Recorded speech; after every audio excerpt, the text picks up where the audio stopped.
Hello everyone, U P S C mind game ಚಾನಲ್ಗೆ ನಿಮಗೆಲ್ಲರಿಗೂ ಸ್ವಾಗತ.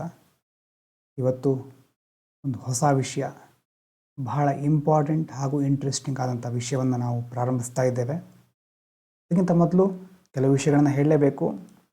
You P S C mind game ಚಾನಲ್ನಲ್ಲಿ geography already start ಆಗಿದೆ. ಆಸಕ್ತಿ ಇದ್ದವರು ಅದನ್ನು ನೋಡಬಹುದು. ನಿಮ್ಮ ಫೀಡ್ಬ್ಯಾಕನ್ನು ಸಹ ಕೊಡ್ತಾಯಿರಿ, ಕಮೆಂಟಲ್ಲಿ ತಿಳಿಸ್ತಾ ಇರಿ. ಮತ್ತು ನೀವು ನಿಮ್ಮ ಸಮಯವನ್ನು ಕೊಡ್ತಾ ಇದ್ದೀರಿ. ಹಾಗಾಗಿ ನಾನು ಮೊದಲು ಈ ಸಬ್ಜೆಕ್ಟ್ನಲ್ಲೂ ಹೇಳೋದು, ನಿಮಗೆ ನಾನು ಥ್ಯಾಂಕ್ಸನ್ನು ಹೇಳಲೇಬೇಕು. ಅದರ ಜೊತೆ ನಾನು ಸಬ್ಜೆಕ್ಟ್ ಎಕ್ಸ್ಪರ್ಟ್ ಅಲ್ಲ, ಆದರೆ ನನಗೆ ಒಳ್ಳೊಳ್ಳೆ ಟೀಚರ್ಸ್ಗಳು ಸಿಕ್ಕಿದ್ರು. ಪೊಲಿಟಿಗೆ ಸಂಬಂಧಪಟ್ಟ ಹಾಗೆ ಆಶೀಶ್ ಕುಮಾರ್ ಸರ್ ಮತ್ತು ಸರ್ಮದ್ ಮೆಹರಾಜ್ ಇವರಿಬ್ಬರಿಂದ ನಾನು ಬಹಳ ವಿಷಯಗಳನ್ನು ಕಲ್ತಿದ್ದೇನೆ. ಸರ್ಮದ್ ಮೆಹರಾಜ್ ಅವರ ವಿಡಿಯೋಗಳು ಸಹ ನಿಮಗೆ ಯೂಟ್ಯೂಬಲ್ಲಿ ಸಿಗುತ್ತೆ. ಬಹಳ ಅದ್ಭುತವಾಗಿ ಪೊಲಿಟಿಯನ್ನು ಟೀಚ್ ಮಾಡ್ತಾರೆ ಇವರಿಬ್ಬರೂ ಸಹ. ಹಾಗಾಗಿ ಇವರಿಂದ ನಾನೇನೇನು ಕಲ್ತಿದ್ದೀನೋ ನನಗೆ ತಿಳಿದ ಮಟ್ಟಿಗೆ ನಿಮಗೆ ಅದನ್ನು ತಿಳಿಸ್ಲಿಕ್ಕೆ ಪ್ರಯತ್ನ ಪಡ್ತೇನೆ ಅಷ್ಟೇ. ಹಾಗಾಗಿ ನಾನು ಎಕ್ಸ್ಪರ್ಟ್ ಅಲ್ಲ, ಆದರೆ ಏನಾದರೂ ನಿಮ್ಮ ಜೊತೆ ನಾನು ಸಹ ಏನಾದರೂ ಕಲ್ತ್ಕೋಬಹುದು ಅನ್ನುವಂಥ ಒಂದು ಆಸೆಯಿಂದ ಇದನ್ನು ನಾನು ಈ ಒಂದು ಚಾನಲ್ ಮೂಲಕ ಹೇಳ್ತಾ ಇದ್ದೇನೆ. ಮತ್ತು ನೋಟ್ಸ್ ಪ್ರಿಪ್ರೇಷನ್ ಬಗ್ಗೆ ಜಿಯೋಗ್ರಫಿಯಲ್ಲೂ ಹೇಳಿದ್ದೆ. ದಯವಿಟ್ಟು ನಾನು ಇಲ್ಲಿ ಏನಾದರೂ ಬರಿತಾ ಇದ್ದರೆ ನೀವು ಅದನ್ನು ಬರ್ಕೊಳ್ಳೋದು ಒಳ್ಳೆಯದು. Please right what I right. And ಅದರ ಜೊತೆ ನನಗೆ ಒಂದು ವೇಳೆ ಸಪೋರ್ಟ್ ಮಾಡಬೇಕು ಅಂತ ನಿಮ್ಗೆ ಅನಿಸಿದರೆ ಲೈಕ್ ಮಾಡಿ, ಶೇರ್ ಮಾಡಿ, ಕಮೆಂಟ್ ಮಾಡಿ. ನಿಮ್ಗೆ ಏನು ಅನಿಸುತ್ತೆ ಅದನ್ನು ಕಮೆಂಟ್ ಮಾಡಿ. ಅದು ಹೇಗೆ ಇರಲಿ, ಪಾಸಿಟಿವ್ ಇರಲಿ, ನೆಗೆಟಿವ್ ಇರಲಿ, ಹೇಗೆ ಇದ್ದರೂ ಒಳ್ಳೆಯದು. ಹಾಗಾಗಿ ಕಮೆಂಟ್ ಮಾಡೋದನ್ನು ಮರಿಬೇಡಿ. ಸಬ್ಸ್ಕ್ರೈಬ್ ಮಾಡಿ ಚಾನಲ್ಗೆ. ಅದ್ರ ಮೂಲಕ ಹೊಸ ಹೊಸ ವೀಡಿಯೋಗಳು ಬರ್ತಾಯಿದ್ರೆ ನಿಮಗೆ ಗೊತ್ತಾಗುತ್ತೆ. ಇನ್ನೊಂದು ವಿಷಯ, ಸೋಮವಾರದಿಂದ ಈಗಿರೋ ಒಂದು ಪ್ಲ್ಯಾನ್ ಪ್ರಕಾರ ಸೋಮವಾರದಿಂದ ನಾವು ಈವ್ನಿಂಗ್ ಲೈವ್ ಸೆಷನ್ ಇಟ್ಕೊಳ್ತೇವೆ. ಆ ಈವ್ನಿಂಗ್ ಲೈವಲ್ಲಿ ಈಗ ಜಿಯೋಗ್ರಫಿ ಆಯಿತು, ಅದರ ಜೊತೆ ಪೊಲಿಟಿ ಸಹ ಸ್ಟಾರ್ಟ್ ಆಗಿದೆ. ಇದನ್ನು ಹೇಗೆ ರಿವಿಷನ್ ಮಾಡೋದು, ಆ್ಯಕ್ಟಿವ್ ರಿಕಾಲ್ ಹೇಗೆ ಮಾಡೋದು, ಅದನ್ನು ಯಾವಾಗೆಲ್ಲ ಆಗುತ್ತೋ ಆವಾಗೆಲ್ಲ ನಾನು ಲೈವ್ ಮೂಲಕ ರಿವಿಷನ್ ಮಾಡಿಸ್ತೇನೆ. ಬೇರೆ ಬೇರೆ ಸಬ್ಜೆಕ್ಟಿಗೂ ಇದನ್ನು ನಾನು ಅಪ್ಲೈ ಮಾಡ್ಕೊಳ್ತಾ ಹೋಗ್ತೇನೆ ಮುಂದೆ. ಈ ಲೈವ್ ಸೆಷನ್ಗೆ ಸಹ ನಿಮ್ಮ ಹತ್ರ ಸಾಧ್ಯ ಆದರೆ ಜಾಯ್ನ್ ಆಗಿ. ಮಂಡೆಯಿಂದ ಅದು ಸ್ಟಾರ್ಟ್ ಮಾಡುವಂಥ ಒಂದು ಪ್ಲ್ಯಾನ್ ಇದೆ. ಟೆಲಿಗ್ರಾಮ್ ಚಾನಲ್ ಇದೆ, ಡಿಸ್ಕ್ರಿಪ್ಷನ್ನಲ್ಲಿ U P S C mind game, ಹಾಗೂ ನನ್ನ ಪರ್ಸ್ನಲ್ ಟೆಲಿಗ್ರಾಮ್ ID ಸಹ ಇದೆ. ನಿಮ್ಮ ಡೌಟನ್ನು ಅಲ್ಲಿ ಕೇಳಬಹುದು. ಅಪ್ಡೇಟ್ಗಾಗಿ ಟೆಲಿಗ್ರಾಮ್ ಚಾನಲನ್ನು ಫಾಲೋ ಮಾಡಿದರೆ ಒಳ್ಳೆಯದು. ಇದು ನಾನು ನಿಮಗೆ ರಿಕ್ವೆಸ್ಟ್ ಮಾಡ್ಕೊಳ್ತಾ ಇರೋದು. ಹಾಗಾಗಿ ಮತ್ತೆ ತಡ ಮಾಡದೆ ನಮ್ಮ ಬ್ಯೂಟಿಫುಲ್ ಸಬ್ಜೆಕ್ಟ್ ಆದಂಥ ಪೊಲಿಟಿಯನ್ನು ಸ್ಟಾರ್ಟ್ ಮಾಡಲೇಬೇಕು. ಈಗ ನಾವು ಯು ಪಿ ಎಸ್ ಸಿಯಲ್ಲಿ ಪೊಲಿಟಿ ಅನ್ನೋದು ಒಂದು ಮೇನ್ ಪಿಲ್ಲರ್ ಇದ್ದ ಹಾಗೆ. ಯಾವುದೇ ಕಾರಣಕ್ಕೂ ನಾವು ಇದನ್ನು ನೆಗ್ಲೆಕ್ಟ್ ಮಾಡಲಿಕ್ಕೆ ಆಗೋದೇ ಇಲ್ಲ. ಅಬ್ರಹಾಂ ಲಿಂಕನ್ ಅವ್ರು ನೋಡಿ ಒಂದು ಮಾತು ಹೇಳ್ತಾರೆ, in democracy ballot is stronger than the bullet. ಇದು ಪ್ರಜಾಪ್ರಭುತ್ವ ವ್ಯವಸ್ಥೆಯಲ್ಲಿ ಬ್ಯಾಲೆಟ್ ಪೇಪರ್ ಅಂತ ಮೊದಲಿರ್ತಾ ಇತ್ತು, ಮತಪತ್ರ. ಅದರ ಮೂಲಕ ಮತ ಚಲಾಯಿಸ್ತಾ ಇದ್ದರು. ಈಗ EVMಗಳು ಬಂದಿದೆ. ಅವ್ರು ಹೇಳುವಂಥ ಅಂಶವನ್ನೇ ನಾವು ಈಗ ಅಪ್ಲೈ ಮಾಡಿಕೊಂಡ್ರೆ ಒಂದು ಮತ ಇರುತ್ತಲ್ವ, ಮತ ಮದ್ದುಗುಂಡುಗಳಿಗಿಂತ ಹೆಚ್ಚು ಶಕ್ತಿಯನ್ನು ಹೊಂದಿರುತ್ತೆ. Ballot is stronger than the bullet. ಪ್ರತಿಯೊಂದು ವೋಟ್ ಸಹ, whenever you are going to cast a vote, it is having the power to change everything in a society. It's stronger than the bullet. ಅಷ್ಟು ಒಂದು ಶಕ್ತಿ ಅದಕ್ಕಿರುತ್ತೆ. ಈಗ ನಾವು vote ಹಾಕ್ತೇವೆ. Vote ಹಾಕಿ ಆಯ್ಕೆ ಮಾಡೋದು ಯಾರನ್ನ? ಪೊಲಿಟಿಷಿಯನ್ಸ್ಗಳನ್ನು. ಪೊಲಿಟಿಕಲ್ ಪಾರ್ಟಿಗಳಂತಿರುತ್ತೆ. ಆ ಒಂದು ವಿಭಾಗವನ್ನು ಪೊಲಿಟಿಕ್ಸ್ ಅಂತ ಕರಿತೇವೆ. ಹಾಗಾದರೆ ನಾವೀಗ ಓದ್ತಾ ಇರೋದು ಅದು ಪೊಲಿಟಿಕ್ಸು. ಡಿಫ್ರೆನ್ಸ್ ಏನು ಹಾಗಾದರೆ? What is the difference between polity versus politics or politicians? ಏನು ಹಾಗಾದರೆ ನೋಡಿ, ಒಂದು ಕ್ರಿಕೆಟ್ ಆಡ್ತಿದ್ದಾರೆ ಅಂತ ಇಟ್ಕೊಳ್ಳಿ. Imagine you are playing a cricket ಆಟದಲ್ಲಿ ಆಟ ಆಡೋರು ಇರ್ತಾರಲ್ವ, ಪಾಲಿಟಿಕ್ಸ್ ಅಂತಂದರೆ cricketers playing cricket to win the match. ಈ ಪೊಲಿಟಿಕ್ಸ್ ಅನ್ನೋದು ಮ್ಯಾಚನ್ನು ಗೆಲ್ಲಲಿಕ್ಕೆ ಏನು ಮಾಡಬೇಕು ಅದನ್ನು ಮಾಡೋದು. ಈ ಕಡೆ ಪೊಲಿಟಿ ಇದೆಯಲ್ವಾ, ಇದೊಂದು ರೂಲ್ ಬುಕ್ ಥರ. ಇಲ್ಲಿ ಆಟಗಾರರಿರ್ತಾರೆ ಪೊಲಿಟಿಕ್ಸ್ನಲ್ಲಿ. ಪೊಲಿಟಿಯಲ್ಲಿ ಒಂಥರ ಅಂಪೈರ್ಗಳಿರ್ತಾರೆ, ಸಿಸ್ಟಮ್ ಇರುತ್ತೆ, ಚೆಕ್ಸ್ ಆ್ಯಂಡ್ ಬ್ಯಾಲೆನ್ಸಸ್ ಇರುತ್ತೆ. ಹೊಸ ಶಬ್ದಗಳನ್ನು ನೋಡಿ ಭಯ ಪಟ್ಕೋಬೇಡಿ, ತುಂಬ ಸುಲಭವಾಗಿ ಮುಂದಿನ ದಿನಗಳಲ್ಲಿ ನಾವು ಅದನ್ನು ತಿಳ್ಕೊಳ್ತೇವೆ. ಪಾಲಿಟಿ ಅಂತಂದರೆ ಸಿಸ್ಟಮ್ ಆಫ್ ರೂಲ್ಸ್, ಇನ್ಸ್ಟಿಟ್ಯೂಷನ್ಸ್, ಅದರ ಜೊತೆ ಸ್ಟ್ರಕ್ಚರ್ಸ್ಗಳು. ಪಾಲಿಟಿಕ್ಸ್ ಅಂತಂದರೆ ಆ ರೂಲ್ಸ್ಗಳನ್ನು ಫಾಲೋ ಮಾಡೋರಾಗಿರ್ಬೋದು, ಇನ್ಸ್ಟಿಟ್ಯೂಷನ್ಗಳನ್ನು ಮುಖ್ಯವಾಗಿ ಜಾಯ್ನ್ ಆಗಿರೋರು, ಅದ್ರ ಜೊತೆ ಈ ಒಂದು ಸಂಸ್ಥೆ ಅಥವಾ ಒಂದು ಸಿಸ್ಟಮಲ್ಲಿ ವರ್ಕ್ ಮಾಡುವವರು, ಅದರಲ್ಲಿ ಪಾಲ್ಗೊಳ್ಳುವವರು ಪೊಲಿಟಿಷಿಯನ್ಸ್ಗಳು, ಅವರ ಪಾರ್ಟಿ, ಅದರ ಮೂಲಕ ಅವರು ಇದನ್ನೆಲ್ಲ ನಿರ್ವಹಿಸ್ತಾ ಇರ್ತಾರೆ. ಈ ಪಾಲಿಟಿ ಬೇರೆ, ಪಾಲಿಟಿಕ್ಸ್ ಬೇರೆ. ಒಂದು ಕಡೆ ರೂಲ್ಸ್ ಆದರೆ ಇನ್ನೊಂದು ಕಡೆ ಫಾಲೋವರ್ಸ್ ಅಂತ ಹೇಳ್ಬೋದು. ಇದಾದ ನಂತರ ಇನ್ನೊಂದು ಮುಖ್ಯವಾದ ವಿಷಯ, ಈಗ ವೋಟ್ ಹಾಕ್ತೇವೆ ನಾವು. ವೋಟ್ ಹಾಕಿದ ನಂತರ ಉದಾಹರಣೆಗೆ ಚುನಾವಣೆ ಬಂದಿದೆ, ಚುನಾವಣೆಯಲ್ಲಿ EVM ಇದೆ. EVM ನಿಮ್ಗೆ ಗೊತ್ತಿದೆ, ಒಂದು ಕಡೆ ಬಟನ್ ಇರುತ್ತೆ, EVM ಬಟನ್ ಇರುತ್ತೆ, ಹೆಸರು ಇರುತ್ತೆ ಬೇರೆ ಬೇರೆ ಅಭ್ಯರ್ಥಿಗಳದ್ದು. ಪ್ರೆಸ್ ಮಾಡ್ತೀರಿ, ಪ್ರೆಸ್ ಮಾಡಿದ್ಮೇಲೆ ವೋಟ್ ಚಲಾವಣೆ ಆಗುತ್ತೆ. VVPAT ಮಷಿನ್ ಇದೆ, ಅದರಲ್ಲಿ ಸಹ ನಿಮಗೆ ತೋರಿಸುತ್ತೆ ಅದು ಯಾರಿಗೆ ವೋಟ್ ಮಾಡಿದ್ರಿ ಅಂತ. ಇದಾದ ನಂತರ ಏನಾಗುತ್ತೆ, what happens after you press EVM button? ಆ ಮಿಷನ್ ಚಲಾವಣೆ ಆಗೋದು ಬೇರೆ, ಮಿಷನ್ ರನ್ ಆಗೋದು ಬೇರೆ. ಆದರೆ ನಿಜವಾಗ್ಲೂ ಏನಾಗುತ್ತೆ, ಅದಕ್ಕೆ ಮುಖ್ಯವಾಗಿ ನಾವು ಯಾವ ಸಂದರ್ಭದಲ್ಲಿ ವೋಟ್ ಮಾಡ್ತಾ ಇದ್ದೇವೆ ಅನ್ನೋದು ನೋಡ್ಕೋಬೇಕು. ವೋಟ್ ಮಾಡಿದ್ರಿ, ಆ ಕ್ಯಾಂಡಿಡೇಟು ಯಾರು? ಕ್ಯಾಂಡಿಡೇಟು ಒಂದು ಯಾವ ಸ್ಥಾನಕ್ಕೋಸ್ಕರ ಸ್ಪರ್ಧಿಸ್ತಾ ಇದ್ದಾನೆ ಅದು ಡಿಸೈಡ್ ಆಗೋದು ಯಾವ ಎಲೆಕ್ಷನ್ ಅಂತ. ಅದು ಸ್ಟೇಟ್ ಎಲೆಕ್ಷನ್ ಆಗಿದ್ದರೆ ಯಾವ ಸ್ಥಾನಕ್ಕೋಸ್ಕರ ಸ್ಪರ್ಧಿಸ್ತಾ ಇರ್ತಾರೆ? MLA. ಅದೇ ಒಂದು ವೇಳೆ ಲೋಕಸಭಾ ಎಲೆಕ್ಷನ್ ಆಗಿದ್ದರೆ ಆವಾಗ ಯಾವ ಸ್ಥಾನಕ್ಕೋಸ್ಕರ ಸ್ಪರ್ಧಿಸ್ತಾ ಇರ್ತಾರೆ? MP. MLA ಅಂತಂದರೆ member of legislative assembly, MP ಅಂತಂದರೆ ಮೆಂಬರ್ ಆಫ್ ಪಾರ್ಲಿಮೆಂಟ್. ಮುಖ್ಯವಾಗಿ ಈ ಎರಡು ಸಂದರ್ಭಗಳಲ್ಲಿ ನಾವು ವೋಟ್ ಮಾಡ್ತೇವೆ. ಬೇರೆ ಬೇರೆ ಪಂಚಾಯತ್ ಚುನಾವಣೆ ಅಥವಾ ಬೇರೆ ಬೇರೆ ಎಲೆಕ್ಷನ್ಗಳಿರುತ್ತೆ. ಆದರೆ ನಮ್ಮ ಪ್ರಜಾಪ್ರಭುತ್ವ ವ್ಯವಸ್ಥೆಯಲ್ಲಿ, our democratic system, we vote in mainly two situations: when there is Lok Sabha election and when there is state election. ಮುಖ್ಯವಾಗಿ ಚೂಸ್ ಮಾಡೋದು ಯಾರನ್ನ? ಸ್ಟೇಟಲ್ಲಿ MLAಗಳನ್ನು, ಲೋಕಸಭಾ ಎಲೆಕ್ಷನ್ನಲ್ಲಿ MP ಗಳನ್ನು. ಏನಾಗುತ್ತೆ ವೋಟ್ ಮಾಡಿದ್ಮೇಲೆ? ವೋಟ್ ಮಾಡಿದ್ರಿ, ಯಾರೊಬ್ಬರು ಗೆದ್ದವ್ರು ಏನು ಮಾಡ್ತಾರೆ? ಕೌಂಟ್ ಆಗುತ್ತೆ, ವಿನ್ನರ್ಸ್ ಅನೌನ್ಸ್ ಆಗುತ್ತೆ. ವಿನ್ನರ್ಸ್ಗಳು ಏನು ಮಾಡ್ತಾರೆ? ಅವರ ಮೆಜಾರಿಟಿ ಪಕ್ಷ ಗೌರ್ಮೆಂಟನ್ನು ಫಾರ್ಮ್ ಮಾಡುತ್ತೆ. ಆ ಒಂದು ಪಕ್ಷ ಅಧಿಕಾರಕ್ಕೆ ಬರುತ್ತೆ. ಸ್ಟೇಟಲ್ಲಿ ಮುಖ್ಯವಾಗಿ MLAಗಳು ಗೌರ್ಮೆಂಟನ್ನು ಫಾರ್ಮ್ ಮಾಡ್ತಾರೆ. ಸೆಂಟರಲ್ಲಿ MP ಗಳು. MLAಗಳ ಹೆಡ್ ಯಾರಾಗಿರ್ತಾರೆ? ಚೀಫ್ ಮಿನಿಸ್ಟರ್ ಆಗಿರ್ತಾರೆ, ಮುಖ್ಯಮಂತ್ರಿ. MP ಯ ಹೆಡ್ಗಳು ಪ್ರೈಮ್ ಮಿನಿಸ್ಟರ್. ಅವರ ಮುಖ್ಯಸ್ಥರು ಪ್ರೈಮ್ ಮಿನಿಸ್ಟರ್ ಆಗಿ ಸರ್ಕಾರವನ್ನು ನಡೆಸ್ಕೊಂಡು ಹೋಗ್ತಾರೆ. ಆದರೆ ಎಲ್ಲರನ್ನ ಇದೇ ರೀತಿ ಎಲೆಕ್ಟ್ ಮಾಡೋದಿಲ್ಲ ನಾವು. ನೋಡಿ, MLAಗಳಾಯಿತು, ಅದರ ಜೊತೆ MLCಗಳು ಅಂತ ಇರ್ತಾರೆ ಕೆಲವು ರಾಜ್ಯಗಳಲ್ಲಿ. ನಿಮ್ಗೆ ಕೇಳಿರಬಹುದು. MLCಗಳನ್ನು ನಾವು ಡೈರೆಕ್ಟಾಗಿ ಆಯ್ಕೆ ಮಾಡೋದಿಲ್ಲ, ಅದ್ರ ಬಗ್ಗೆ ನೋಡ್ತೇವೆ. ಇಂಡೈರೆಕ್ಟಾಗಿ ಎಲೆಕ್ಟ್ ಮಾಡ್ತಾರೆ, ಇಂಡೈರೆಕ್ಟ್ಲಿ ಎಲೆಕ್ಟ್ ಆಗಿರ್ತಾರೆ ಕೆಲವೊಂದು ಸಾರಿ. MLCಗಳ ಬಗ್ಗೆ ನಾವು ನೋಡಿರ್ತೇವೆ. ಅದ್ರ ಜೊತೆ MP ಲೋಕಸಭಾ MP ಗಳನ್ನು ನಾವು ಆಯ್ಕೆ ಮಾಡ್ತೇವೆ. ರಾಜ್ಯಸಭಾ MP ಗಳಿರ್ತಾರೆ, ಅವರನ್ನು ನಾವು ಆಯ್ಕೆ ಮಾಡೋದಿಲ್ಲ ಅಲ್ವಾ? ಅವರನ್ನು ಬೇರೆ ಬೇರೆ ಪ್ರೊಸೆಸ್ಗಳ ಮೂಲಕ ನಾವು ಮುಂದೆ ನೋಡಲಿಕ್ಕಿದ್ದೇವೆ. ಹಾಗಾಗಿ ಜಸ್ಟ್ ನಿಮಗೊಂದು ಬ್ರೀಫ್ ಓವರ್ವ್ಯೂ. ನಾವು ವೋಟ್ ಮಾಡ್ತೇವೆ, ವೋಟ್ ಮಾಡಿದ್ಮೇಲೆ MP ಅಥವಾ MLAಗಳು ಆಯ್ಕೆ ಆಗ್ತಾರೆ, ಅವರು ಹೋಗಿ ಸರ್ಕಾರವನ್ನು ರಚಿಸ್ತಾರೆ. ಸಿಂಪಲ್. ಇವತ್ತಿನ ಕ್ಲಾಸ್ನಲ್ಲಿ ನಾವೇನು ಡೀಟೇಲ್ ಆಗಿ ಏನೂ ನೋಡ್ಲಿಕ್ಕೆ ಹೋಗೋದಿಲ್ಲ. ನಾವು ವೋಟ್ ಮಾಡಿದ್ದೀವಲ್ವ, ನಮ್ಮದು ಒಂದು ಸ್ಥಾನ ಇದೆ ಈ ಒಂದು ಪ್ರಜಾಪ್ರಭುತ್ವ ವ್ಯವಸ್ಥೆಯಲ್ಲಿ. ನಮ್ಮಿಂದಾಗಿ ಆಯ್ಕೆ ಆಗಿದ್ದಾರೆ ಅವರು. ಆದರೆ ಈಗ ವೋಟ್ ಮಾಡಿಕೊಂಡು ಅವರು ಆಯ್ಕೆ ಆಗಿದ್ದಾರೆ, ನಮ್ಮ ವೋಟ್ನಿಂದಾಗಿ ಆಯ್ಕೆ ಆಗಿದ್ದಾರೆ. ಆಯ್ಕೆ ಆದಮೇಲೆ ಗೊತ್ತಿದೆ ನಿಮಗೆ ಹೇಗೆ ನಡ್ಕೊಳ್ತಾರೆ ಅಂತ. ಹೇಗೆಗೋ ಇರಲಿಕ್ಕೆ ನಾವು ಬಿಡಬಾರ್ದು ಅನ್ನೋಕ್ಕಿಂತ ಈ ವ್ಯವಸ್ಥೆಯಲ್ಲಿ ಕೆಲವೊಂದು ರೂಲ್ಸ್ಗಳಿರಬೇಕು. ಯಾಕೆ ರೂಲ್ಸ್ಗಳಿರಬೇಕು? ವೈ ವಿ ನೀಡ್ ರೂಲ್ಸ್ ಅಂತಂದರೆ, ಒಂದು ವೇಳೆ ಯಾರೋ ಒಬ್ಬರು ಆಯ್ಕೆ ಆಗಿದ್ದಾರೆ, ಆಯ್ಕೆ ಆಗಿ ಹೋದ್ಮೇಲೆ ಅವ್ರೇನು ಹೇಳ್ತಾರೆ? From tomorrow only my supporters will get jobs. ನನಗೆ ಯಾರು ಸಪೋರ್ಟ್ ಮಾಡ್ತಾರೋ ಅವರಿಗೆ ಮಾತ್ರ ನಾನು ಜಾಬ್ ಕೊಡ್ತೇನೆ, ಬೇರೆಯವರೆಲ್ಲ ಮನೇಲಿ ಕೂತ್ಕೊಳ್ಳಿ, ನಿಮ್ಗೆ ಯಾರಿಗೂ ಏನೂ ಸೌಲಭ್ಯಗಳನ್ನು ಕೊಡೋದಿಲ್ಲ ಅಂತ ಒಂದು ಆಯ್ಕೆ ಆಗಿರುವಂಥ ವ್ಯಕ್ತಿ ಹೇಳಬಹುದು.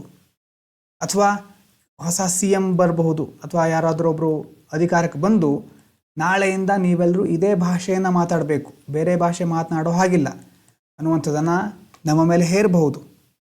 ಹಾಗಾಗಿ ಇವರನ್ನು ಕಂಟ್ರೋಲ್ ಮಾಡಲಿಕ್ಕೆ ಒಂದು ರೂಲ್ ಬುಕ್ ಬೇಕು. ಆ ರೂಲ್ ಬುಕ್ಕನ್ನು ಮುಖ್ಯವಾಗಿ ನಾವು ನಮ್ಮ ದೇಶದಲ್ಲಿ ಏನಂತ ಕರಿತೇವೆ, ಅಥವಾ ಎಲ್ಲ ಕಡೆ ಮುಖ್ಯವಾಗಿ ನಾವು ಕರೆಯೋದು ಕಾನ್ಸ್ಟಿಟ್ಯೂಷನ್, ಸಂವಿಧಾನ ಅಂತ ಕರಿತೇವೆ. ರೂಲ್ ಬುಕ್ ಅದು. ಆ ರೂಲ್ ಬುಕ್ಕಲ್ಲಿ ಏನಿರುತ್ತೆ, ಅದರ ವಿರುದ್ಧ ಈ ಪೊಲಿಟಿಷಿಯನ್ಸ್ಗಳು ನಮ್ಮೆಲ್ಲರಿಂದ ಓಟನ್ನು ಪಡ್ಕೊಂಡು ಆಯ್ಕೆ ಆಗಿದ್ದಾರಲ್ವ, ಅವರು ಸಹ ಧ್ವನಿ ಎತ್ತುವ ಹಾಗಿಲ್ಲ, ಸುಮ್ಮನೆ ಫಾಲೋ ಮಾಡಬೇಕಷ್ಟೆ. ಯಾರು ಎಲ್ಲಿರಬೇಕು, ಏನು ಮಾಡಬೇಕು, ಎಷ್ಟನ್ನು ಮುಂದುವರ್ಸ್ಕೊಂಡು ಹೋಗಬೇಕು, ಏನು ಮಾಡಬಾರ್ದು ಎಲ್ಲವನ್ನ ಸಹ ಹೇಳುವಂಥ ಒಂದು ಅದ್ಭುತವಾದ ಗ್ರಂಥ, ಎಲ್ಲರಿಗೂ ಪವಿತ್ರವಾದ ಗ್ರಂಥ ನಮ್ಮ ದೇಶದಲ್ಲಿ. ಅದಕ್ಕೆ ನಾವು ಕಾನ್ಸ್ಟಿಟ್ಯೂಷನ್ ಅಂತ ಕರಿತೇವೆ, ಸಂವಿಧಾನ ಅಂತ ಕರಿತೇವೆ. ಆ ಸಂವಿಧಾನ ಏನು ಮಾಡುತ್ತೆ, ಮುಖ್ಯವಾಗಿ ಅದರಲ್ಲಿ 4 ಫಂಡಮೆಂಟಲ್ ಪ್ರಿನ್ಸಿಪಲ್ಗಳನ್ನು ಹೇಳ್ತಾರೆ. ಯಾರು ಲಾಗಳನ್ನು ತಯಾರು ಮಾಡಬೇಕು, ಹೂ ಮೇಕ್ಸ್ ಲಾ. ಈಗ ಒಂದು ಕಾನೂನಿದೆ, ಯಾರು ಅದನ್ನು ಕಾನೂನನ್ನು ತಯಾರು ಮಾಡಬೇಕು, ಹೂ ಮೇಕ್ಸ್ ಲಾ. ಮೊದಲನೇದು ಹೂ ಮೇಕ್ಸ್ ಲಾ. ಎರಡನೇದು ಹೂ ಇಂಪ್ಲಿಮೆಂಟ್ಸ್ ಲಾ. ಯಾರು ಅದನ್ನು ಇಂಪ್ಲಿಮೆಂಟ್ ಮಾಡಬೇಕು, ಹೂ ಇಂಪ್ಲಿಮೆಂಟ್ಸ್ ಲಾ. ಮತ್ತು ಹೂ ಚೆಕ್ಸ್ ಮಿಸ್ಯೂಸ್ ಆಫ್ ಪವರ್. ಯಾರಾದರೂ ಒಬ್ಬರು ತಮ್ಮ ಪವರನ್ನು ಮಿಸ್ಯೂಸ್ ಮಾಡ್ಕೊಳ್ತಾ ಇದ್ದರೆ ಯಾರು ಅದನ್ನು ಚೆಕ್ ಮಾಡಬೇಕು, ಹೂ ಚೆಕ್ಸ್ ಮಿಸ್ಯೂಸ್ ಆಫ್ ಪವರ್. ಅದಾದ ನಂತರ what rights people have. What rights people have, ಜನರಿಗೆ ಯಾವ ಯಾವ ಹಕ್ಕುಗಳಿದೆ, ಇದೆಲ್ಲವನ್ನು ಮುಖ್ಯವಾಗಿ ಸಂವಿಧಾನ ಹೇಳುತ್ತೆ. ಇದನ್ನು ಬಿಟ್ಟು ಸಹ ತುಂಬ ಅಂಶಗಳಿದೆ. ನಿಧಾನವಾಗಿ ನಾವು ಪ್ರತಿಯೊಂದನ್ನು ಸಹ ಡೀಟೇಲ್ ಆಗಿ ಕಾನ್ಸೆಪ್ಚುಯಲ್ ಕ್ಲಾರಿಟಿ ಜೊತೆ ನೋಡ್ತಾ ಹೋಗೋಣ. ಬೇಸಿಕ್ಕಾಗಿ ಪಾಲಿಟಿ ಅಂತಂದರೆ ಏನು ಅಂತ ಗೊತ್ತಿಲ್ಲದೆ ಇರೋರಿಗೆ, ಅಥವಾ ಇಂಟ್ರೊಡಕ್ಷನ್ ಕ್ಲಾಸ್ನಲ್ಲಿ ತುಂಬ ಬೇಸಿಕ್ಕಾಗಿ ಇರಲಿ ಅಂತ ಇದನ್ನೆಲ್ಲ ಹೇಳ್ತಾ ಇದ್ದೇನೆ. ಹಾಗೆ ಈ 4 ತತ್ವಗಳನ್ನು ನಾವು ನೋಡ್ಕೋಬೇಕಾಗತ್ತೆ ಒಂದು ಕಾನ್ಸ್ಟಿಟ್ಯೂಷನ್ ಮೂಲಕ. ಇನ್ನು 3 ಅಂಗಗಳಿರುತ್ತೆ ಒಂದು ಸರ್ಕಾರಕ್ಕೆ. 3 ಆರ್ಗನ್ಸ್ ಆಫ್ ಗವರ್ಮೆಂಟ್ ಅಂತ ಕರೀತೇವೆ. ಯಾವುದ್ಯಾವುದು ಕನ್ನಡದಲ್ಲೂ ನಿಮ್ಗೆ ಗೊತ್ತಿರಬಹುದು, ಇಂಗ್ಲೀಷ್ನಲ್ಲೂ ಗೊತ್ತಿರಬಹುದು. ಮೊದಲನೇದು ಲೆಜಿಸ್ಲೇಚರ್. ಲೆಜಿಸ್ಲೇಚರ್ ಶಾಸಕಾಂಗ ಅಂತ ಕರಿತೇವೆ. ಲೆಜಿಸ್ಲೇಚರ್ ಅದರ ಕೆಲಸ ಏನು, ಲಾ ಮೇಕಿಂಗು, ಕಾನೂನು ನೀತಿ ನಿಯಮಗಳನ್ನು ತಯಾರು ಮಾಡೋದು, ಲಾ ಮೇಕಿಂಗ್ ಅದರ ಕೆಲಸ. ರೂಲ್ಸು ಲಾಗಳನ್ನು ಮಾಡೋದು ಅದರ ಕೆಲಸ. ಉದಾಹರಣೆಗೆ ಈಗ ಕೆಲವೊಂದು ಆ್ಯಕ್ಟ್ ಬರುತ್ತೆ, ಮೋಟಾರ್ ವೆಹಿಕಲ್ಸ್ ಆ್ಯಕ್ಟು, GST, ಇದನ್ನೆಲ್ಲ ಅಲ್ಲಿ ಪಾಸ್ ಮಾಡೋದು ಲೆಜಿಸ್ಲೇಚರು. ಇದಾದ ನಂತರ ಎರಡನೇ ವಿಂಗ್ ಯಾವುದು, ಅಥವಾ ಎರಡನೇ ಆರ್ಗನ್ ಯಾವುದು, ಎಕ್ಸಿಕ್ಯೂಟಿವ್, ಕಾರ್ಯಾಂಗ ಅಂತ ಕರಿತೇವೆ. ಇದು ಶಾಸಕಾಂಗ, ಇದು ಕಾರ್ಯಾಂಗ. ಇದರ ಕೆಲಸ ಲಾ ಇಂಪ್ಲಿಮೆಂಟ್ ಮಾಡೋದು. ಡಿಸೈನ್ ಮಾಡಿ ಅದನ್ನು ಪಾಸ್ ಮಾಡೋರು ಒಂದು ಅಂಗ ಆದರೆ ಅದನ್ನು ಇಂಪ್ಲಿಮೆಂಟ್ ಮಾಡೋದು ಇದರ ಕೆಲಸ, ಎಕ್ಸಿಕ್ಯೂಟಿವ್ಸ್ಗಳ ಕೆಲಸ ಇಂಪ್ಲಿಮೆಂಟ್ ಮಾಡೋದು. ಉದಾಹರಣೆಗೆ ಅಲ್ಲಿ ಯಾರು ಬರ್ತಾರೆ, ಪ್ರೈಮ್ ಮಿನಿಸ್ಟರ್ ಬರ್ತಾರೆ, ಚೀಫ್ ಮಿನಿಸ್ಟರ್ ಬರ್ತಾರೆ. ನೋಡಿ, ಎಕ್ಸಿಕ್ಯೂಟಿವ್ಸ್ ಇವರೆಲ್ಲ, ಮಿನಿಸ್ಟರ್ಸ್ಗಳು ಬರ್ತಾರೆ, IAS ಆಫೀಸರ್ಗಳು ಬರ್ತಾರೆ, IAS IPS ಆಫೀಸರ್ಗಳು, ಇವರೆಲ್ಲ ಎಕ್ಸಿಕ್ಯೂಟಿವ್ಸ್ಗಳು ಅಲ್ವಾ. ಇವರೆಲ್ಲರ ಕೆಲಸ ಏನು, ಲಾವನ್ನು ಇಂಪ್ಲಿಮೆಂಟ್ ಮಾಡೋದು, ಎನ್ಫೋರ್ಸ್ ಮಾಡೋದು. ಈಗ ಉದಾಹರಣೆಗೆ ಪೊಲೀಸರು ಫೈನ್ ಕಲೆಕ್ಟ್ ಮಾಡ್ತಾರೆ, ಗೌರ್ಮೆಂಟು ಸಬ್ಸಿಡಿಗಳನ್ನು ಕೊಡುತ್ತೆ, ಬೇರೆ ಬೇರೆ ಕಾರ್ಯಕ್ರಮಗಳಿದೆ, ಅದನ್ನು ಎಕ್ಸಿಕ್ಯೂಷನ್ ಮಾಡೋದು, ಅದನ್ನು ಇಂಪ್ಲಿಮೆಂಟ್ ಮಾಡೋದು ಎಕ್ಸಿಕ್ಯೂಟಿವ್ಗಳ ಕೆಲಸ. ಇದನ್ನು ಬಿಟ್ಟು ಇನ್ನೊಂದು ಬಹಳ ಪ್ರಮುಖವಾದ ವಿಭಾಗ ಇದೆ, ಜುಡಿಷಿಯರಿ, ನ್ಯಾಯಾಂಗ. ನಮ್ಮ ದೇಶದ ಒಂದು ಪ್ರಮುಖವಾದಂಥ ಅಂಗ. ಇವರೇನು ಮಾಡಿದರು, ಲಾ ಒಬ್ಬರು ತಯಾರು ಮಾಡಿದರು, ಇನ್ನೊಬ್ಬರು ಇಂಪ್ಲಿಮೆಂಟ್ ಮಾಡಿದರು. ಜುಡಿಷಿಯರಿ ಕೆಲಸ ಏನು, ಮುಖ್ಯವಾಗಿ ಲಾಗಳನ್ನು, ಕಾನ್ಸ್ಟಿಟ್ಯೂಷನ್ಗಳನ್ನು ಇಂಟರ್ಪ್ರೆಟ್ ಮಾಡೋದು. ಯಾವ ರೀತಿ ಸಂವಿಧಾನದ ತತ್ವಗಳಿಗೆ ಅದು ಬದ್ಧವಾಗಿದೆಯಾ, ಸರ್ಕಾರ ಯಾವ ಲಾ ಬೇಕಾದರೂ ಮಾಡೋ ಹಾಗಿಲ್ಲ, ತಂದಿರುವಂಥ ಲಾಗಳು ಸಂವಿಧಾನಕ್ಕೆ ಬದ್ಧವಾಗಿರಬೇಕು ಅಲ್ವಾ. ಕಾನ್ಸ್ಟಿಟ್ಯೂಷನ್ನ ವ್ಯಾಲ್ಯೂಗಳನ್ನು ಅದು ಫಾಲೋ ಮಾಡಬೇಕಾಗತ್ತೆ. ಲಾ ಇಂಟರ್ಪ್ರೆಟ್ ಮಾಡೋದು, ಪ್ರೊಟೆಕ್ಟ್ ಮಾಡೋದು ಜುಡಿಷಿಯರಿ ಕೆಲಸ. ಅದರಲ್ಲಿ ಯಾರು ಬರ್ತಾರೆ, ಸುಪ್ರೀಂ ಕೋರ್ಟ್ ಬರುತ್ತೆ, ಹೈಕೋರ್ಟ್ ಬರುತ್ತೆ, ಡಿಸ್ಟ್ರಿಕ್ಟ್ ಕೋರ್ಟ್ಗಳು ಬರುತ್ತೆ. ಎಲ್ಲರೂ ಕರೆಕ್ಟಾಗಿ ಕಾನ್ಸ್ಟಿಟ್ಯೂಷನನ್ನು ಫಾಲೋ ಮಾಡ್ತಿದ್ದಾರಾ ಅನ್ನೋದನ್ನು ನೋಡ್ಕೊಳ್ಳುತ್ತೆ. ಅದ್ರ ಜೊತೆ ಜನರಿಗೆ ರೈಟ್ಸ್ ಇರುತ್ತೆ, ಪೀಪಲ್ಸ್ ರೈಟ್ಸ್, ಸಿಟಿಸನ್ಸ್ ರೈಟ್ಸ್, ಅದನ್ನು ಪ್ರೊಟೆಕ್ಟ್ ಮಾಡುತ್ತೆ. ಅನ್ಕಾನ್ಸ್ಟಿಟ್ಯೂಷನಲ್ ಆಗಿರೋದನ್ನು ಕಿತ್ತು ಬಿಸಾಗುತ್ತೆ, ಅಂತಂದರೆ ಸ್ಟಕ್ ಡೌನ್ ಮಾಡುತ್ತೆ. ಅಂಥ ಒಂದು ಕೆಲಸವನ್ನು ಮಾಡೋದು ಜುಡಿಷಿಯರಿ. ಹಾಗಾಗಿ ಇದು 3 ಆರ್ಗನ್ಗಳು ಬಹಳ ಮುಖ್ಯವಾದಾಗಿ ನಾವು ತಿಳ್ಕೊಳ್ಳೇಬೇಕಾಗಿರೋದು. ಇವಿಷ್ಟು ಒಂದು ಬೇಸಿಕ್ ಡೀಟೇಲ್ಸ್ ಅಷ್ಟೇ. ಇದು ಪಾಲಿಟಿ ಬಗ್ಗೆ ನಾವು ಎಕ್ಸಾಮ್ ಪಾಯಿಂಟ್ ಆಫ್ ವ್ಯೂ ಇಂದ ನೋಡೋದಾದರೆ it is very very important, most important subject. ಪ್ರಿಲಿಮ್ಸಿಗೂ ಸಹ ಮೇನ್ಸಿಗೂ ಸಹ ಬಹಳ ಇಂಪಾರ್ಟೆಂಟು.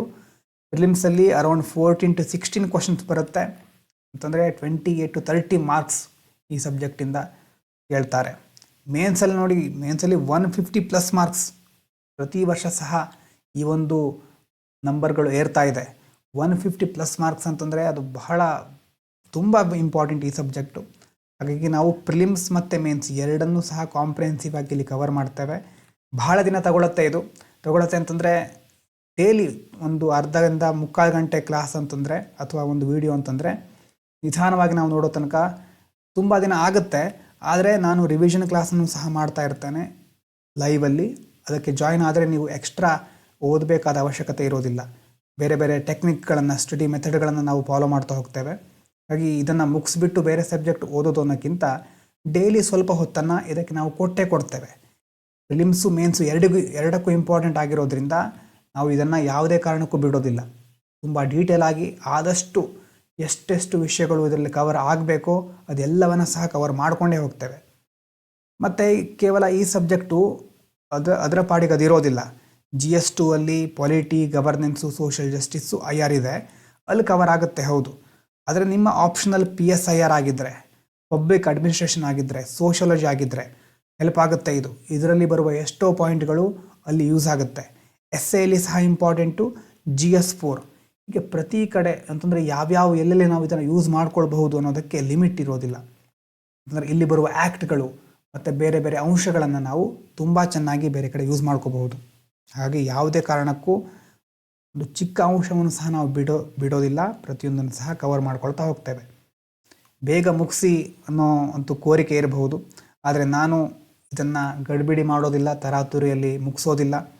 ಪ್ರತಿಯೊಂದು ಅಂಶಗಳು ಕವರ್ ಆಗೋದು ನನಗೆ ಮುಖ್ಯ. ಹಾಗಾಗಿ ನಾ ಹೇಳೋದು ನಿಮಗೆ ಸರಿ ಅನಿಸುತ್ತೆ ಅಂತಂದರೆ ನೀವು ಫಾಲೋ ಮಾಡಬಹುದು ಅಥವಾ ವಿಡಿಯೋ ನೋಡ್ತಾ ಹೋಗ್ಬೋದು. ಯಾವುದೇ ಒತ್ತಾಯ ಇರೋದಿಲ್ಲ, ನಿಮಗೆ ಯಾವುದು ಸರಿ ಅನಿಸುತ್ತೋ ಅದನ್ನು ಮಾಡಿ. ಇದಾದ ನಂತರ ಏನು ಓದ್ತೇವೆ ಹಾಗಾದರೆ ಪೊಲಿಟಿಯಲ್ಲಿ ನಾವು? ಮುಖ್ಯವಾಗಿ ಕಾನ್ಸ್ಟಿಟ್ಯೂಷನ್ ಅಂತಂದರೆ ಇಡೀ ಕಾನ್ಸ್ಟಿಟ್ಯೂಷನ್ನ ಬೈ ಹಾರ್ಟ್ ಮಾಡೋದಲ್ಲ, ಓನ್ಲಿ ವಾಟ್ ಈಸ್ ರಿಕ್ವೈರ್ಡ್. ಯಾವುದು ಇಂಪಾರ್ಟೆಂಟು ಅದು ಮಾತ್ರ ಓದ್ತೇವೆ. ಹಾಗಾದರೆ ಯಾವುದು ಇಂಪಾರ್ಟೆಂಟು ಅಂತ ಹೇಗೆ ಗೊತ್ತಾಗುತ್ತೆ? From PYQ, previous year questions, ಹಿಂದಿನ ವರ್ಷದ ಕ್ವಶನ್ಗಳ ಮೂಲಕ, ಜೊತೆಗೆ ಸಿಲೆಬಸ್. ಇದು ಎರಡನ್ನು ನಾವು ನಮ್ಮ ರೂಲ್ ಬುಕ್ ಥರ ಅಂತಂದರೆ ಇದನ್ನು ಎರಡನ್ನು ರೆಫರೆನ್ಸ್ ಆಗಿ ಇಟ್ಕೊಂಡು ನಾವು ಕಾನ್ಸ್ಟಿಟ್ಯೂಷನ್ ಸ್ಟಡಿ ಮಾಡ್ತೇವೆ. ಅದರ ಜೊತೆ ಲೆಜಿಸ್ಲೇಚರ್, ಅದರ ಕೆಲಸ ಏನು? ಲಾಗಳನ್ನು ಪಾಸ್ ಮಾಡೋದು, ನೋಡಿದ್ವಿ. ಲೆಜಿಸ್ಲೇಚರ್ ಪಾಸ್ ಮಾಡಿರುವ ಕೆಲವು ಇಂಪಾರ್ಟೆಂಟ್ ಲಾಗಳ ಬಗ್ಗೆ ತಿಳ್ಕೊಳ್ತೇವೆ. ಇನ್ನು ಜುಡಿಷಿಯರಿ ವರ್ಡಿಕ್ಟ್ ಕೊಡ್ತಾ ಇರುತ್ತೆ, ನ್ಯಾಯಾಂಗ ಕೆಲವು ಮುಖ್ಯವಾದ ನಿರ್ಣಯಗಳನ್ನು ಕೊಡ್ತಾ ಇರುತ್ತೆ, ಅದನ್ನು ಸಹ ನಾವು ಕಲಿತೇವೆ. ಪ್ರತಿಯೊಂದು ಲಾಗಳನ್ನು ಕಲಿಬೇಕಾ? ಪ್ರತಿಯೊಂದು ನ್ಯಾಯಾಂಗದ ನಿರ್ಣಯಗಳನ್ನು ನಾವು ಅರ್ಥ ಮಾಡ್ಕೊಳ್ಬೇಕಾ ಅಂತ ಕೇಳಿದ್ರೆ ಇಲ್ಲ. ವಿಚಾರ್ ಇನ್ ನ್ಯೂಸ್ ಲಾಸ್ಟು 1.5 ಇಯರ್ಸಿಂದ 2 ಇಯರ್ಸ್ ತನಕ ಯಾವ್ದು ಪ್ರಮುಖವಾಗಿ ನ್ಯೂಸ್ನಲ್ಲಿತ್ತೋ ಅವುಗಳನ್ನು ನಾವು ಇದರಲ್ಲಿ ಕವರ್ ಮಾಡ್ತೇವೆ. ಮತ್ತು ಈ ಒಂದು ಪೋರ್ಷನ್ ಮುಗಿದ ಮೇಲೆ ನೆಕ್ಸ್ಟ್ ಯಾವ್ದು ಹೊಸದಾಗಿ ಇಂಪಾರ್ಟೆಂಟ್ ಆಗಿರುತ್ತೋ ಅದರ ಮೇಲೂ ಸಹ ವಿಡಿಯೋವನ್ನು ನಾನು ಮಾಡ್ತಾನೆ ಹೋಗ್ತೇನೆ. ಹಾಗಾಗಿ ಇವಿಷ್ಟನ್ನು ನಾವು ಇದರಲ್ಲಿ ನೋಡ್ತಾ ಹೋಗ್ತೇವೆ. ಏನು ರಿಸೋರ್ಸ್ ಬುಕ್ ಲಿಸ್ಟು ಎಲ್ರಿಗೂ ಪ್ರಶ್ನೆ ಇರುತ್ತೆ. ಇದರ ಬಗ್ಗೆ ಉತ್ತರನೂ ಸಹ ನಿಮ್ಗೆ ಗೊತ್ತಿರುತ್ತೆ. Laxmikanth Indian polity book 8th edition ಬಂದಿದೆ. ನಿಮ್ಮ ಹತ್ರ 7th ಎಡಿಷನ್ ಇದ್ದರೂ ಓಕೆ ಅಥವಾ 6th ಇದ್ದರೂ ಓಕೆ, ಅದಕ್ಕಿಂತ ಬಹಳ ಹಿಂದಿಂದು ಒಳ್ಳೆಯದಲ್ಲ. ಅಂತಂದರೆ ಡೀಟೇಲ್ಸ್ಗಳು ಸ್ವಲ್ಪ ಹಳೇದಿರಬಹುದು. ಈ 8th 7th 6th ಇಷ್ಟಿದ್ರೆ ನಡೆಯುತ್ತೆ. ಆದರೆ ಲಕ್ಷ್ಮೀಕಾಂತ್ ಅನ್ನೋದು ಮುಖ್ಯವಾಗಿ ಪ್ರಿಲಿಮ್ಸಿಗೆ ಜಾಸ್ತಿ ಹೆಲ್ಪ್ ಆಗುತ್ತೆ. ಮೇನ್ಸಿಗೆ ಇಲ್ಲಿ ಕ್ಲಾಸಲ್ಲಿ ಅಥವಾ ವಿಡಿಯೋದಲ್ಲಿ ನಾನು ನೋಟ್ಸ್ ಕೊಟ್ಟಿರ್ತೇನೆ, ಅದರ ಜೊತೆ ಕರೆಂಟ್ ಅಫೇರ್ಸ್ ಇದೆರಡನ್ನು ನಾವು ಇಂಟಿಗ್ರೇಟ್ ಮಾಡ್ಕೊಳ್ಬೇಕಾಗತ್ತೆ. ಆಗ ಒಳ್ಳೆಯ ಮೇನ್ಸ್ ಆನ್ಸರ್ ರೈಟಿಂಗನ್ನು ಬರೀಬಹುದು. ಮೇನ್ಸ್ ಬಗ್ಗೆ ನಾನು ಕನ್ನಡ ಮತ್ತು ಇಂಗ್ಲೀಷ್ ಎರಡಕ್ಕೂ ಸಪ್ರೇಟಾಗಿ ಹೇಳ್ತಾ ಹೋಗ್ತೇನೆ ಮುಂದೆ. ಮುಖ್ಯವಾಗಿ ಫಸ್ಟು ನಮ್ಮ ಕಾನ್ಸೆಪ್ಚುವಲ್ ಕ್ಲಾರಿಟಿ ಡೆವಲಪ್ ಆಗಬೇಕು. ಅದಾದ ನಂತರ ನಾವು ಆನ್ಸರ್ ರೈಟಿಂಗ್ ಕಡೆ ಹೋಗ್ತೇವೆ. ಸುಮ್ಮನೆ ಮೊದಲನೇ 2-3ನೇ ಕ್ಲಾಸ್ನಿಂದಾನೇ ಎಲ್ಲ ಇವತ್ತೇ ಆನ್ಸರ್ ರೈಟಿಂಗ್ ಸ್ಟಾರ್ಟ್ ಮಾಡಬೇಕು ಅಂತ ನಾನಂತೂ ಹೇಳೋದಿಲ್ಲ. ಯಾಕಂತಂದರೆ ಆ ಒಂದು ಟಾಪಿಕನ್ನು ಹೋಲಿಸ್ಟಿಕ್ ಆಗಿ ನೋಡಬೇಕು. ನೀವು ಯಾವುದೋ ಒಂದು ವಿಷಯನ ಓದಿರ್ತೀರಿ, ವಿಷಯದ ಬಗ್ಗೆ ಒಂದೆರಡು ಪೇಜ್ ಬರೆದ್ರೆ ಒಳ್ಳೆಯದು, ಆನ್ಸರ್ ರೈಟಿಂಗ್ ಅಂತಂದರೆ ಬರೀರಿ. ಆದರೆ ಈ ಒಂದು ವಿಷಯವನ್ನು ಕನ್ಸಿಡರ್ ಮಾಡಿದಾಗ ಬೇರೆ ಬೇರೆ ಡೈಮೆನ್ಷನ್ನಿಂದ ಅದನ್ನು ನಾವು ನೋಡಲಿಕ್ಕೆ ಕಲಿತ ಮೇಲೆ ಆನ್ಸರ್ ರೈಟಿಂಗ್ ಬರೆದ್ರೆ ಒಳ್ಳೆಯದು. ಎಸ್ಸೇ ಬಗ್ಗೆ ನೀವು ಡೈಲಿ ಪ್ರಾಕ್ಟೀಸ್ ಮಾಡಿ, ಆದರೆ ಆನ್ಸರ್ ರೈಟಿಂಗ್ ಇರುತ್ತಲ್ವ, ಅದರಲ್ಲೂ ಪಾಲಿಟಿ, ಎಕನಾಮಿ ಇಂತಹ ವಿಷಯಗಳ ಬಗ್ಗೆ ನಾವು ಸ್ವಲ್ಪ ಜಾಸ್ತಿ ತಿಳ್ಕೊಂಡು ಆನ್ಸರ್ ರೈಟಿಂಗನ್ನು ಸ್ಟಾರ್ಟ್ ಮಾಡಬೇಕು. ಅಂತಂದರೆ ಒಂದು ಸಾರಿ ಆದರೂ ರಿವಿಷನ್ ಆಗಿರಬೇಕು. ಒಂದು ಸಾರಿ ರಿವಿಷನ್ ಆದಮೇಲೆ ಆನ್ಸರ್ ರೈಟಿಂಗ್ ಸ್ಟಾರ್ಟ್ ಮಾಡೋದು ಒಳ್ಳೆಯದು. ಅಂತಂದರೆ ಲಕ್ಷ್ಮೀಕಾಂತು ಮುಖ್ಯವಾದ ಪುಸ್ತಕ, ಅದರ ಜೊತೆ ಕರೆಂಟ್ ಅಫೇರ್ಸು, ನಮ್ಮ ನೋಟ್ಸು. ಒಂದು ವೇಳೆ ನಿಮ್ಗೆ ಟೈಮ್ ಇದ್ದರೆ 2027ಕ್ಕೆ ಎಕ್ಸಾಮ್ ಕೊಡ್ತಾ ಇದ್ದೀರಿ ಅಥವಾ ಮುಂದೆ ಯಾವಾಗಾದರೂ ಕೊಡ್ತಾ ಇದ್ದೀರಿ ಅಂತಂದರೆ NCERT, ಅದರಲ್ಲೂ ಇಂಡಿಯನ್ ಕಾನ್ಸ್ಟಿಟ್ಯೂಷನ್ ಎಟ್ ವರ್ಕ್ ಅಂತ ಒಂದು ಬುಕ್ ಇದೆ. ಎಲ್ಲ NCERTಗಳು ಬಹಳ ತುಂಬ ಚೆನ್ನಾಗಿದೆ. ಅದರ ಬಗ್ಗೆ ನಿಮಗೆ ಟೈಮ್ ಸಿಕ್ಕಿದರೆ ಖಂಡಿತವಾಗಿಯೂ ನೀವು ನೋಡಬಹುದು. ಹಾಗಾಗಿ ಮುಖ್ಯವಾಗಿ ಈ ವಿಷಯಗಳನ್ನು ನೆನಪಿಟ್ಕೊಳ್ಳಿ. ಲಕ್ಷ್ಮೀಕಾಂತು ಬುಕ್ ನಿಮ್ಮ ಹತ್ರ ಇಲ್ಲದೇ ಇದ್ದರೆ ಪರ್ಚೇಸ್ ಮಾಡೋದು ಒಳ್ಳೆಯದು. ಕೆಲವೊಂದು ಸಾರಿ ಆಫರ್ ಇರುತ್ತೆ, ನೋಡ್ತಾ ಇರಿ. ಆಫರ್ ಇದ್ದರೆ ಆಫರಲ್ಲಿ ತೆಗೆದುಕೊಳ್ಳಿ, ಕಡಿಮೆ ಬೆಲೆಯಲ್ಲಿ ಸಿಗಬಹುದು. ಈ ಪಾಲಿಟಿ ಅನ್ನುವಂಥ ವಿಷಯವನ್ನು ನಾವು ಕೂಲಂಕುಷವಾಗಿ ನಿಧಾನವಾಗಿ ಪ್ರತಿಯೊಂದನ್ನು ಸಹ ಸರಿಯಾಗಿ ನೋಡ್ತಾ ಹೋಗೋಣ. ಮತ್ತು ಒಂದು ಕನ್ಸಿಸ್ಟೆನ್ಸಿ ಇರಲಿ, ನೋಟ್ಸ್ಗಳನ್ನು ಕರೆಕ್ಟಾಗಿ ಮಾಡ್ತಾ ಹೋಗಿ. ಲೈವ್ ರಿವಿಷನ್ ಮಂಡೆಯಿಂದ ಸ್ಟಾರ್ಟ್ ಆಗುತ್ತೆ, ಯಾವುದೇ ಟೆಕ್ನಿಕಲ್ ಇಶ್ಯೂ ಇಲ್ಲದೇ ಇದ್ದರೆ. ಹಾಗಾಗಿ ನಾನು ನನ್ನ ಹತ್ತಿರ ಆದ ಪ್ರಯತ್ನವನ್ನು ನಾನು ಮಾಡೇ ಮಾಡ್ತೇನೆ. ಎಲ್ಲರೂ ಸೇರಿ ವಿಷಯವನ್ನು ಚೆನ್ನಾಗಿ ಅರ್ಥ ಮಾಡ್ಕೊಳ್ಳೋಣ, ಯಾವುದೇ ಡೌಟ್ ಇಲ್ಲದೆ. ನನಗೆ ಎಲ್ಲ ವಿಷಯಗಳು ಗೊತ್ತಿದೆ ಅಂತಲ್ಲ, ಆದರೆ ನಾನು ಅದನ್ನು ತಿಳ್ಕೊಂಡು ನಿಮಗೆ ಹೇಳುವಂಥ ಒಂದು ಪ್ರಯತ್ನವನ್ನು ಮಾಡ್ತೇನೆ. ಹಾಗಾಗಿ ಸರಿಯಾಗಿ ಮೊದಲು ಹೆಲ್ತನ್ನು ನಾವು ನೋಡಿಕೊಳ್ಳೇಬೇಕು. ಮತ್ತು ಯಾವಾಗಲೂ ನಾವು ಚೆನ್ನಾಗಿ ಸ್ಟಡಿ ಮಾಡಲಿಕ್ಕೆ ಏನು ಅಗತ್ಯ ಇದೆಯೋ ಆ ಒಂದು ಎನ್ವೈರ್ಮೆಂಟಲ್ಲಿ ಇರಬೇಕು. ಅದನ್ನು ಮೊದಲು ಮಾಡೋಣ. ಹಾಗಾಗಿ ಪಾಲಿಟಿ ರಿಯಲ್ ಮ್ಯಾರಥಾನ್ ಈಗ ಸ್ಟಾರ್ಟ್ ಆಗುತ್ತೆ. ಯಾಕಂತಂದರೆ ಬೇರೆ ಬೇರೆ ಸಬ್ಜೆಕ್ಟ್ಗಳಿಗಿಂತ ಇದಕ್ಕಿರುವಂಥ ಒಂದು ವೇಟೇಜ್ ಬೇರೆ, ಇದರಲ್ಲಿ ಬರುವಂಥ ವಿಷಯಗಳ ಇಂಟ್ರೆಸ್ಟಿಂಗ್ ಪಾರ್ಟ್ಗಳೇ ಬೇರೆ ಇರುತ್ತೆ. ಹಾಗೆ ಯಾವುದೇ ಕಾರಣಕ್ಕೂ ತಪ್ಪಿಸ್ಕೊಳ್ಳಿಕ್ಕೆ ಹೋಗಬೇಡಿ. ನಿಮ್ಮಿಷ್ಟ ಅದು. ಅಂತಂದರೆ ನಾನು ಹೇಳೋದು ಅರ್ಥ ಆಗುತ್ತೆ ಅಂತಂದರೆ ಕಂಟಿನ್ಯೂ ಮಾಡಬಹುದು, ಅಥವಾ ನಿಮಗೆಲ್ಲ ಅರ್ಥ ಆಗುತ್ತೋ ಆ ವಿಡಿಯೋಗಳನ್ನು ಅದನ್ನು ನೋಡಿ. ಪಾಲಿಟಿಯನ್ನು ಯಾವುದೇ ಕಾರಣಕ್ಕೂ ಮಿಸ್ ಮಾಡಬೇಡಿ. ಇಷ್ಟನ್ನು ಹೇಳ್ತಾ ಈ ಇಂಟ್ರೊಡಕ್ಟರಿ ಕ್ಲಾಸನ್ನು ಇಲ್ಲೇ ಮುಗಿಸ್ತಾ ಇದ್ದೇನೆ. ಮತ್ತು ಮುಂದಿನ ವಿಡಿಯೋದಲ್ಲಿ ಸಿಗ್ತೇನೆ. ಹೊಸದಾಗಿ ಎಲ್ಲ ವಿಷಯಗಳನ್ನು ಡೀಟೇಲಾಗಿ ನೋಡ್ತಾ ಹೋಗೋಣ. Thank you so much everyone. Stay healthy, stay fantastic.